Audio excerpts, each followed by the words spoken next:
My story before Prüvit, you really have to go all the way back to when I was a kid. And essentially, my dad stressed education as a tool to make the world better. When I was 5 years old, I got my first chemistry set, my first actually like little lab coat, and I was kind of hooked from there. I mean, I literally was 5 and someone asked me, what do you want to be? And I said, I want to be a scientist. So school was huge for us, and we basically studied and did research. I mean, did research since I was a little kid, and then ended up getting a number of degrees. Now, I thought that the more studies I did, the more I would impact the world.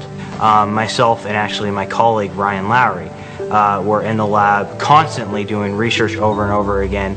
We fed off each other. We thought, hey, if we do more studies, we're going to impact the world. There was an award that I'd always wanted, the Young Investigator of the Year Award. And it was my lifelong dream. And I thought if I could do enough work to reach that award, I would change a lot of lives.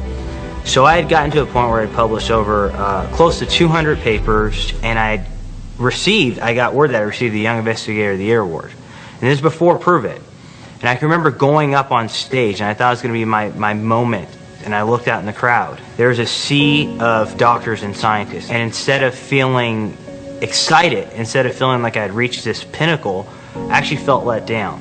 I felt there was some emptiness inside of me. All that science I had done, all that research, the only people that could understand it were those PhDs and those MDs and those other scientists. And that left me empty because I realized that this research wasn't going to get out to the world for maybe decades. And one of our colleagues, Dr. Angela Poff, one of the world's experts on ketones, her mentor, Dr. Dominique D'Agostino, I had known since 2008. We've published papers together, we've done research on ketogenic dieting together. We sat down with Brian, and basically they said, we have this product, we want you to test it, we want you to optimize it, but if you test it and it doesn't work, take it away. Until this is optimal and actually changes lives, we don't want it.